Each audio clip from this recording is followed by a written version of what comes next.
Before we hear from, this is our third day of speeches. Before we hear from Lily, Reese, Caleb, and Allison, just a couple of comments, rolling comments.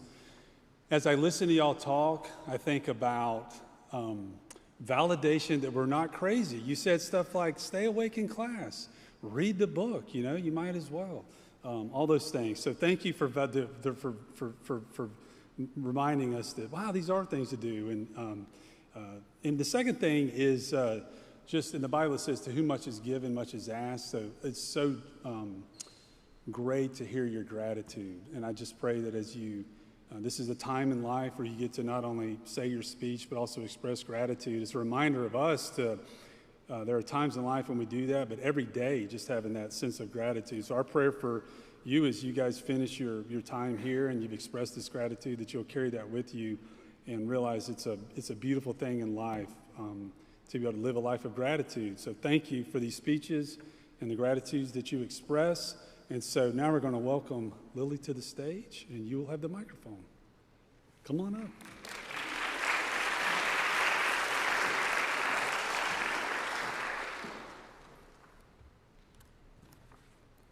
In the summer before my sophomore year, I endured many early mornings at the YMCA. You may be asking, why was I at the YMCA early in the morning and during the summer? Those are good questions. The main reason was that the summer was drawing to a close more quickly than I had anticipated, and I had not yet completed the dreaded reading and math assignments for the upcoming year. So while my mom went to kickboxing classes, I sat in the lobby and worked. But every day, without fail, I was joined by a group of old men coming from their class for some morning coffee in the lobby. But they were not really there for the coffee. They were there to sit and talk to anyone and everyone in the lobby who would listen, which all too often included me. I just wanted to read a book in peace. At the time, I saw them as interruptions. I was focused on finishing my assignments, and they were distracting me from that goal. They would ask me what I was reading, why I was reading, where I went to school, what I did for fun, and the list could go on forever. I answered politely, but just wanted to get back to my work. Now I realize I was viewing them the same way our culture often views older people, as people who are no longer producing and therefore have little to offer. As the days went by, they started sharing stories about their lives. They gave me book recommendations, told me about their grandchildren, former high schools, and jobs, and after a couple of days, they started sharing their mistakes and regrets in life. They gave me advice on what not to do and how to choose a job that I would love. What I had previously dismissed as useless conversation became wisdom that these men had shared with me through their own experiences and stories. It's a wisdom that I won't soon forget. My perspective of the conversations and of the people I had dismissed began to change. What had once seemed like interruptions became a challenge to my understanding of value. All of these men were retired. They weren't contributing to society in the way our culture values, and they certainly weren't successful by society's standard. They weren't even helping me finish my homework. However, they had something not commonly valued, but perhaps far more important than a big job or lots of money. They had wisdom and humility, shaped by a long life of experience. 1 Peter 5:5 says, "Likewise, you who are younger, be subject to the elders. Clothe yourselves, all of you, with humility toward one another, for God opposes the proud but gives grace to the humble." These men were willing to sit down and have a conversation with me, a high school student. They were humble by sharing the lessons they had learned through experiences both good and bad. But if they had not chosen to speak with me, and if I had not listened, I would have missed the wisdom, not because it wasn't there, but because I didn't recognize it. Our culture tells us that worth is bound to productivity, that if you stop earning, you stop mattering. And because of this mindset, we often overlook and stop listening to people who seem less useful. The problem is not just how we view aging, but how we view human worth. If we only believe a person's value is based on what they produce, it affects how we treat everyone. And everyone is called to humble themselves by putting aside their pride and assumptions and treating one another as valuable regardless of age. Scripture teaches that worth is not something that can be gained or lost depending on ability or success. In fact, value is rooted in something that never changes, Christ's immeasurable love.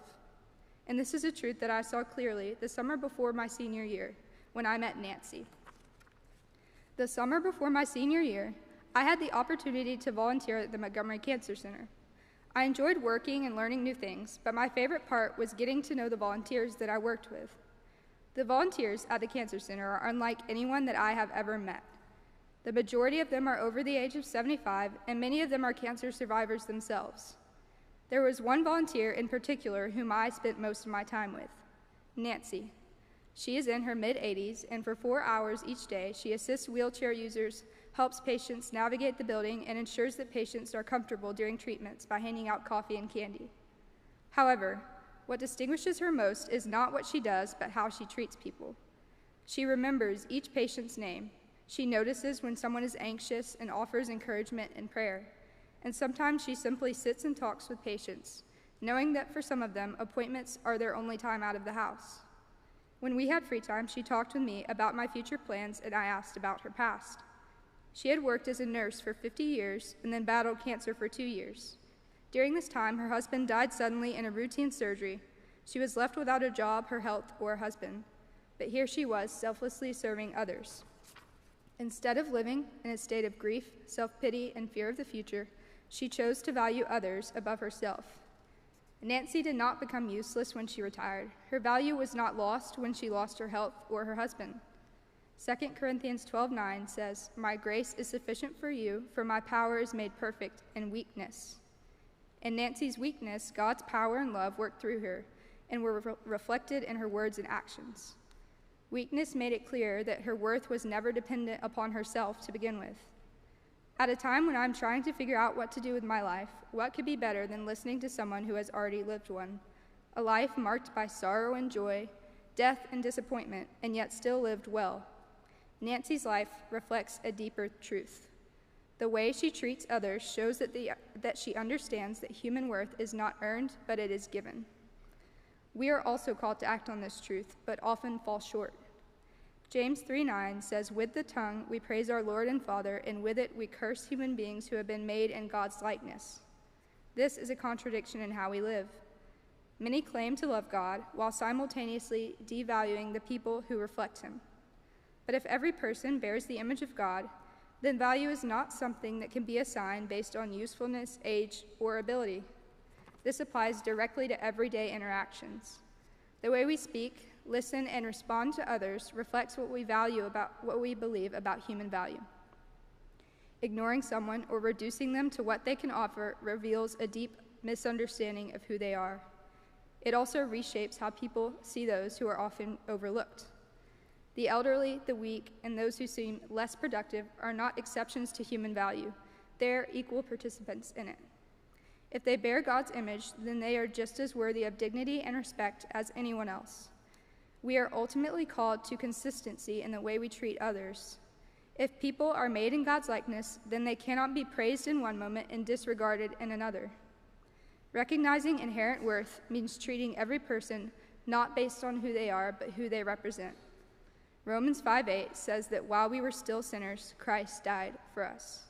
And this may be the clearest picture of where our worth comes from. Humanity turned away from Christ, and yet he freely gave his life for us. Certainly not because of anything we have done, but because of his love for us. Romans 5:8 shows that worth was never based on our ability. At humanity's lowest point, Christ gave his life because of our inability to keep his commands. This means that value is not something that can be earned or lost. It is something already given, and because of that, no loss of ability, failure, or aging can take that worth away. And now I would like to thank some elderly people in my life who have helped me see the value in others. William, you have always been and will always be an old man. Thank you for saying exactly what you're thinking all the time, no matter who's around to hear you. It makes life much more interesting. I have always admired your wisdom and hope to appreciate philosophy as much as you do one day. Jojo, you are the coolest Skivens. Whether we're dog sitting, driving to school, or making Baby Yoda-shaped waffles for supper, you have made life more fun. I will never understand your enthusiasm for things like barometric pressure and air quality, but your interest in it makes me smile every time. Thank you for always being my favorite younger brother and best friend. I love you. Mom and Dad, thank you for teaching me how to work hard and how to stand firm in the truth, even when it would be easier to quit and take a different path. Grammy, Pop, Mimi, Papa, and Graham, thank you for encouraging me in all my endeavors. You live intentionally every day, and I hope to be like you when I'm older. To everyone who works at Eastwood, your patience, diligence, and hard work have shown me what it looks like to work for the Lord and not for man.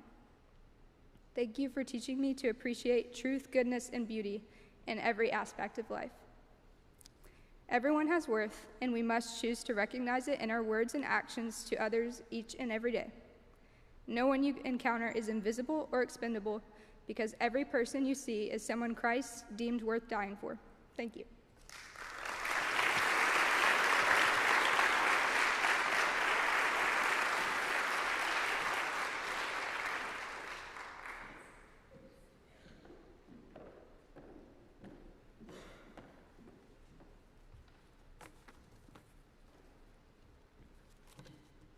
If you know my family, you know that we love to travel. Our trips aren't always extravagant, but there is always one thing that comes with any type of traveling, and that's packing. No matter the length of the trip or what age I was, the frustration of choosing outfits days in advance and folding them nicely in a suitcase so they would all fit and not get wrinkled was many times too much of a challenge. I will admit, I'm not good at packing in the slightest. More often than not, a sentence similar to, "I don't have anything to wear," would be yelled at my mom as I lay on the floor in a pile of clothes crying. However, it was never really about having cute outfits. Instead, it was about not wanting to feel unprepared for the trip. When I think about packing, I view it in a few different ways. After the excitement of learning about going on a trip, typically my immediate thoughts are about what I'm going to wear. I go to the store and buy clothes I may or may not take with me. When the time comes to pack everything I will need for the trip, I tend to push it off as my suitcase sits in my bedroom empty. Apparently, I enjoy thinking about packing way more than actually packing. I'm not saying that waiting to pack your bags until the night before you leave is a bad thing, but when you procrastinate with little to no idea of what you will pack, you add more stress on yourself. I like to think of this stage as my time in the lower school. At such a young age, even the smallest tasks feel like mountains you just can't climb, and you don't know where to start. In this stage, you want someone else to do it for you, and at that young of an age, it usually was done for me. Back then, my mom would be right beside me as I did my homework, ready to jump in and help me when I needed it. At that age, I honestly don't remember having to pack a suitcase or even my backpack, but I do know that I would always make sure that I had what was needed. My family will definitely tell you that I am an overpacker. Personally, I like to think of myself as a prepared packer. I may not need everything I pack, but what if I do? What if I don't have everything I need? What if I forget something? This fear of not having everything represents the middle school stage. On the first day of school in 7th grade, I remember my class being let out at the end of the day. We rushed to our lockers, and not knowing what to bring home, we just grabbed all of our new binders and pushed them into our backpacks. We didn't know what was important and what was not. As an overpacker, in the moment, packing so much seems like the right thing to do. However, when you have to zip up the suitcase or weigh it at the airport, it doesn't seem right anymore. As an overpacker, I'm also an overthinker. When packing, I want everything to be perfect and to know that I'll have everything I need with me on a trip. At the same time, I know it can't be perfect, and that's all right. Being an overpacker isn't wrong. I've learned it could be a good thing. Many times at school or on a trip, I've had extra things that my friends need and things I didn't think I would actually use. The third stage, as you could probably guess, refers to high school, specifically senior year. I like to think of this phase as stuffing everything into a bag. You may think of this as giving up, but in reality, it's a step closer to being able to close the suitcase. When you get to high school, you're moving on from the last two stages. Your parents and teachers expect you to have learned how to do simple tasks on your own. Even though you want someone to do the work for you or pick out the clothes you will wear, that's not their job anymore. A suitcase won't close when the contents inside are just tossed in and not placed as they should be. You don't get a good grade on a project when you put no care into it. In high school, sometimes the stress of even the smallest things become overwhelming. All you want to do is give up, but you can't. Instead, you have to use the things that you have learned along the way and believe that what you have is enough. If there is one thing that my parents and teachers could agree on, it's probably that I have a hard time asking for help. What I mean by this is that I've never been the student to ask questions.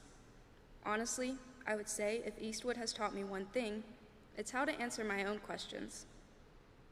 Many times I thought I could find the answer by myself if I really tried, but what I've learned is that I can't always figure it out on myself. Asking for help is not a sign of weakness. We ask for help because it's how we learn, so we can take that knowledge and pack it in our suitcase. The night before my class left on our senior trip to Europe, I gave in and asked my mom to help fit all that I was trying to pack in my suitcase. At that moment, the only thing I gave up on was carelessly stuffing everything into 2 small bags. Like school, you can't figure everything out on your own. You're not meant to, because how would you know what to do if you didn't ask questions? I would now like to thank some people who have always been around to help me when I need it. To the faculty and staff, thank you for having kind hearts and a strong passion to not just educate, but to teach the Word of God. You have all made an impact on every student here. To my sister, Riley, thank you for being the meanest person I know. I know I can always count on you to tell me if my outfit is ugly and what I should wear instead. I'm so excited that we'll be back at the same school again so you can tell me what to wear and I can ask you so many questions. I love you. To my parents, I'm so forever grateful for the education you've provided for me these last 13 years, at school and at home. Dad, thank you for being my best friend, my play buddy, my mentor, and most importantly, the man who takes me on so many trips. I will miss your sweet hugs every morning as you tell me to have a great day and to do my best. I love you. Mom, there is so much to say about you, which makes it so hard to write anything down. You have been through so much these last few months, yet you have remained the best mom I could ask for. I've recently learned just how much I've taken for granted, like how you used to always pick me up from school, and now being at home to hear about my days as soon as I walk through the door. I promise to call you multiple times a day. I love you.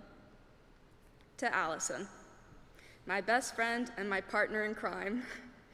When you first came to Eastwood in 6th grade, I thought you hated me. But look at us now. I'm so grateful God gave me you, and I can't wait to live with you in this next chapter of our lives. And thank you for always laughing at my jokes, even when they're not funny. And finally, to my class. I could not have asked for a better group of people to have spent so much of my life with. You have all become my second family and have made me who I am today. There's something truly special about y'all, and I cannot wait to see what God has in store for all of you. I love you all more than you can imagine. I would like to leave you today with Matthew chapter 7, verses 7 through 8. Jesus says, "Ask, and it will be given to you. Seek, and you will find. Knock, and it will be opened to you. For everyone who asks receives, and the one who seeks finds, and to the one who knocks it will be opened." As I grew up, I didn't want to pack my suitcase, and even now, I still don't want to. But I have to figure it out. I have to learn how to make everything fit neatly in a small space. We cannot fear the what-ifs of not having everything that is needed before it is even needed. As you grow up, you have to start taking responsibility, because a day will come when you have to pack your suitcase on your own. As the Lord says, those who ask for help will find it. I still have troubles asking for help with things I definitely should be asking for help with. As I continue to learn to do so, I would like to let you know that when you move on to the next chapter of your life, take what you have learned from yourself and others and pack it in your suitcase so you can learn even more. Thank you.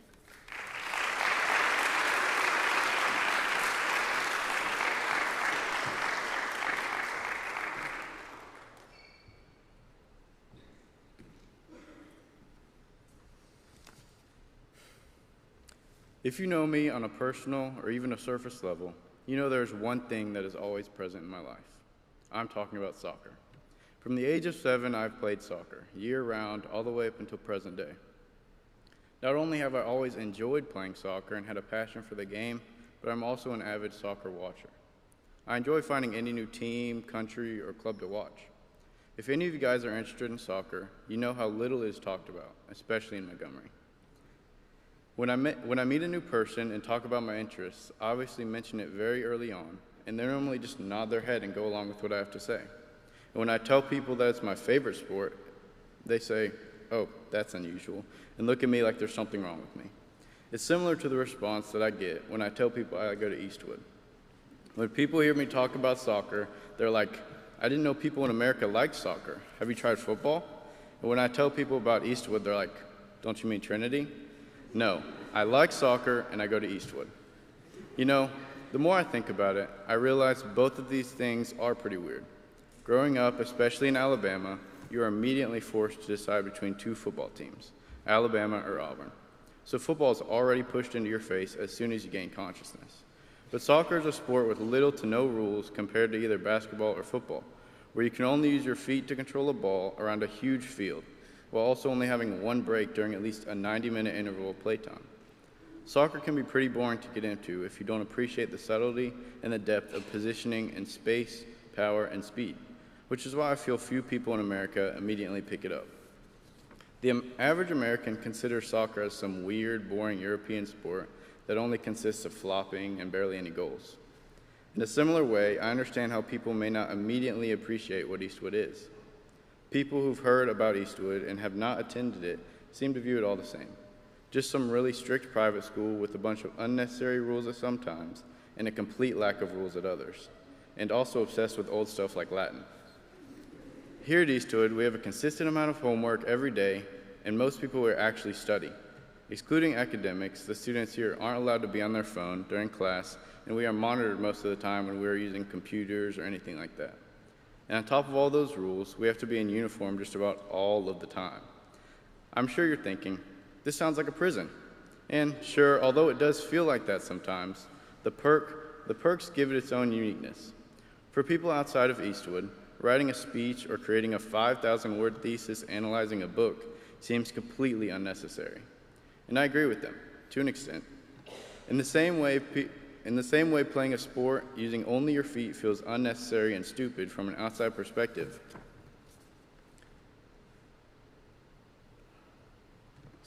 Although senior speech and senior thesis are both scary, there's a meaning behind these difficult assignments. While the rules and customs of both soccer and Eastwood can seem pointless to outsiders, to the people who know those same rules are actually what gives it their charm. Soccer is constantly talked down upon by people in the country due to its unusual way of play, alongside its lack of popularity. The same applies to Eastwood as an unpopular school with all of its strict rules, uniforms, long papers, and what I'm up here doing right now, the senior speech.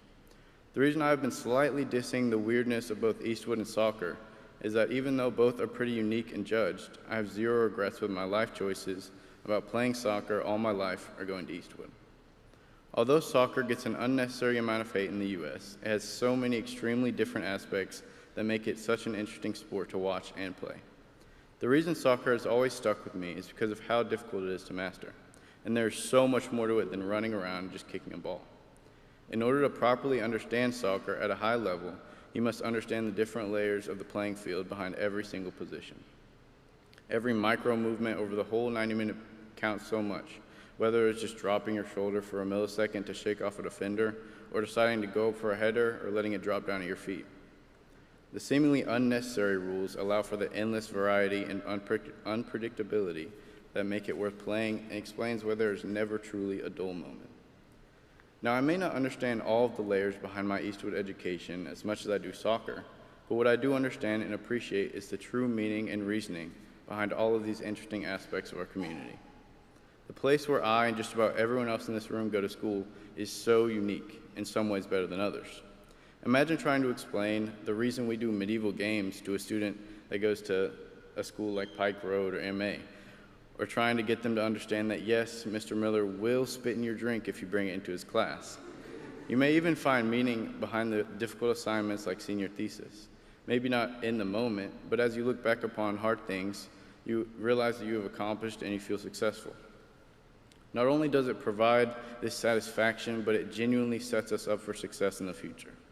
Now in college, if my teacher asks me to cite at least 10 articles in MLA format, I can feel more confident knowing I've done it before. Thanks, Ms. Geiger. So although some of these extremely complicated rules and assignments may seem, well, stupid, they are not. In the same way that someone who doesn't understand soccer might see it as boring or pointless, someone who hasn't experienced Eastwood might see it as overly strict or unnecessary. But when you are actually a part of it, your perspective changes. You begin to understand the details, structure, and reasoning behind everything. What once seemed weird and unnecessary starts to make sense. Both soccer and Eastwood have taught me something important.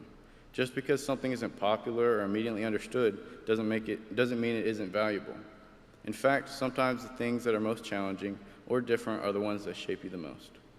At the end of the day, I know that both of these parts of my life might seem unusual, especially here. Soccer isn't the most popular sport around the United States, and Eastwood may not give the most typical high school experience. But I can honestly, with my whole heart, say that I do not regret either of them. Both have challenged me, shaped me, and taught me lessons that I wouldn't have learned anywhere else. So even if they're not understood by everyone, I'm proud of them. I'm proud to say that soccer has been a constant in my life for over a decade, and I'm proud to say that I've been a part of the Eastwood family. Because sometimes the things that set you apart are the things that end up meaning the most to you. Now I would like to take a moment to thank the people in my life who have shaped me into who I am today. Mom, you've always been my buddy to turn to if I ever need to get out of the house. I will never get too old to go and walk around Target with you. Everything you do for me behind the scenes will never go unnoticed. I love you. Dad, you've always been there for me when I need you, and it is comforting knowing that you are always there to pick up the phone to answer my random life questions. You're the reason I got into soccer, and I will never forget our evenings in the backyard viewing you as Lionel Messi when we would 1v1. Alexa, you are so caring, and I appreciate you so much and how quick you are to check up on me if I'm not feeling well. I love hanging out with you and enjoy our random conversations about our pets. Molly, I appreciate how much you helped me with all of my college preparation, and it's nice knowing I can talk to you about anything. I love both of you guys so much, and thank you for forming my sense of humor into what it is today. Nana and Papa, I love you guys so much, and I'll miss coming over to your house to get a soda and a sandwich next year. My class, thank you for being so interesting and fun to be around, and I will never outgrow all of our inside jokes. Mr. Miller, I know you have only had the privilege to teach me for 1 year because I was never in your honor classes, but thank you for answering my endless questions about space, anatomy, or the Premier League. I always look forward to your classes. Ms. Ingram, I cannot appreciate you enough for everything you do for the school. There's no kinder face I would rather see when I walk into the school in the morning. Last but not least, thank you to every teacher or coach who has poured into me and grown my education. I appreciate you all. If there's one thing I want you to remember, it's this. Don't judge something just because you don't understand it yet, because even the weirdest and most unpopular things from the outside can teach you such valuable lessons. I'll continue to be proud of the Eastwood family and continue to enjoy soccer. Thank you.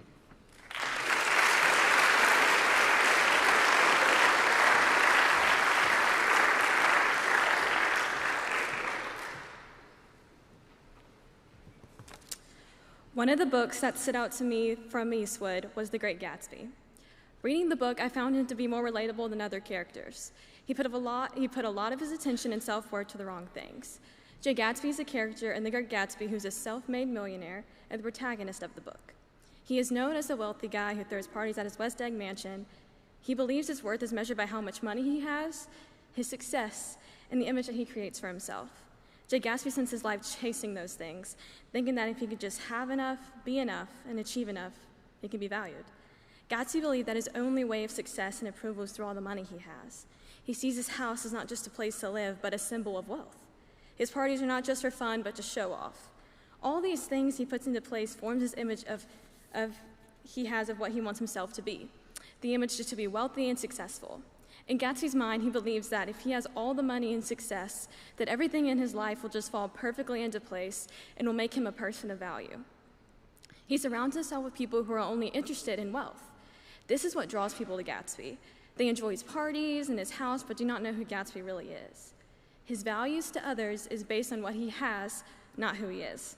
It only shows a very small side of Gatsby. These people do not see the loneliness, insecurity, and desperation. Gatsby's relationships are short-lived and shallow because they are just built on his outside appearance and his belongings. Finally, even after all of his wealth and success, he never even achieved his life goal, which was to be with his true love, Daisy. He wants love, respect, and connection, but wealth cannot give him those things. He wants to achieve these unrealistic dreams with Daisy that money cannot help him with. Gatsby believed that he is still the same person he was years ago, but he is not. This prevents Gatsby from learning about himself, but rather this made-up sad version. The more he builds up this version of himself, the further he drifts from being true. And while Gatsby's story may seem extreme, there's a reason this story has resonated with readers for over 100 years. Just like Gatsby believed his worth came from money and success, it's easy for us to start believing that our worth is measurable, tied to grades and test scores. Have you ever heard someone say they only studied the night before and somehow they got a 95 while you studied for a week and got a 75? Yeah, I know the feeling. It makes you question to yourself, am I stupid? Did I not study hard enough? Or even do I have worth? Trust me, I've asked those exact same questions before. In high school, I thought the only way to be successful, to have worth, is to have good grades and be the best in every class. Having straight A's and never failing a test was the highway to being successful and being worth something. Boy, was I wrong. I even began to see my friends and classmates in this light. Do they get good grades? Do they try hard? Does school come easy to them? It is easy to judge in that way. We slowly become judgmental of people without even realizing it. We think to ourselves that we should not bother with talking to the smarter people because they do not understand the struggle and just push them out. Without even realizing it, I began to define them as their numbers. Over time, this way of thinking becomes normal and is our automatic mindset towards them. It becomes easy to label someone as smart or successful based on some score instead of recognizing them as a person and not a grade. When you reduce everyone to a score, then you can't help but compare them. One person's success starts to feel like another person's failure. A higher grade can feel like you are better, while a lower grade can make you feel like you are behind. Instead of focusing on growth, everything becomes about where we stand compared to everyone else. Because of this, we forget that everyone has different experiences and lives different lives. Everyone learns differently, has different paces they go at, and struggles differently. But the thing is, numbers do not show that. They do not show the late-night study sessions, the effort behind improvement, or the challenges someone has to overcome. My main goal was to get the best grades, and it slowly began to take over. It became my main priority, the thing I measured myself by, and the standard I held myself down to. Instead of seeing grades as a part of school, I began to see them as a reflection of who I was. I would spend more time worrying about the outcome of the grade rather than at least trying to enjoy what I was learning. A good grade would make me feel like I had everything right in the world, and everything was smooth sailing. But when I would get a bad grade, I felt like a failure, and that I was not good for anything, and I should just give up. It made me believe I couldn't do anything, and there was nothing to do to fix it. And that is when it started to become clear to me that I was measuring my value and worth the wrong way. I was putting grades as my value meter. Here's the thing. Grades do not actually matter to who you are as a person. The grade that is looking at on your test is not who you are. You are still of the same value if you got 100 on a test or a 65. Your value is not in wealth, grades, or numbers in general. People may notice you just for your achievements, but that's not all of you. Those things may have described what you have done, but they do not define you. There's nothing wrong with wanting to do well, but there's something deeply wrong with wanting a number to set you above the people around you. So do not worry about the outcome of your grade, but rather shift your focus to the work you put into it. Learn from your mistakes and challenge yourself more. And do not be so quick to give up on yourself. You are so much more capable of things than you think you are. School is hard, but with a positive mindset and a desire to be challenged, you will find a difference in how you respond. Now, I would like to thank a few people who helped me overcome this and were a big impact in my life. Thank you to all the teachers who have a big impact in my life and helped me make it this far. Y'all are truly what make Eastwood special. I want to thank my family for always being there for me. Thank you, Mimi Ruby, for always being there to have a good time and always get up for a game of Wii bowling. I know I can always call you when I want to do something fun. Thank you, Mimi T and Papa, for always being literally right across the street and always being there for me and always providing for me. Thank you, Mimi T, for shopping sprees where you probably spent way too much money and always giving me advice. Thank you, Papa, for giving me opportunities to make money and also going to get ice cream. Dad, thank you for teaching me the value of hard work and what it means to see something to the end. You are a great dad and husband and always taught me things I should know going into the future. I will always enjoy watching football with you and asking you questions about the game, but I know you would much rather enjoy yelling at the Auburn players on TV thinking that they can hear you. But seriously, you have always been my biggest inspiration and someone who I always look up to. Mama, thank you for always being there when I needed you and listening to complain about something and always sticking by my side. You always know what to say and how to handle situations that I think are impossible, but all I need to do is just eat something. You have the kindest and most forgiving heart, and it does not go unseen. I aspire to be as close to a godly woman and wife as you are. Danielle, I know you cannot be here, but thank you for always being someone who I can talk to. I really appreciate the advice you give me about life, but also school. I love you so much, and I miss you every day. And last but certainly not least, Reese. You already know how grateful I am for you, but thank you for being the best friend that I've ever had and sticking by me through my 6th through 12th grade phases. There were moments that I did not think I would be able to get through, but your support and love meant more to me than words can express. I always enjoy looking at you after anatomy tests and hoping you feel as bad on it as I did. You truly are a light to my life, and I cannot wait to spend my college years with you. At the end of the day, your worth is not measured by a number, a grade, or an achievement. It is defined by who you are and the effort you choose to give, and by the value God has already placed within you. So as we move forward, remember that you are more than any score, and in God's eyes, you've always been more than enough. Go forward with confidence, knowing your value is already secure within the Lord. Thank you.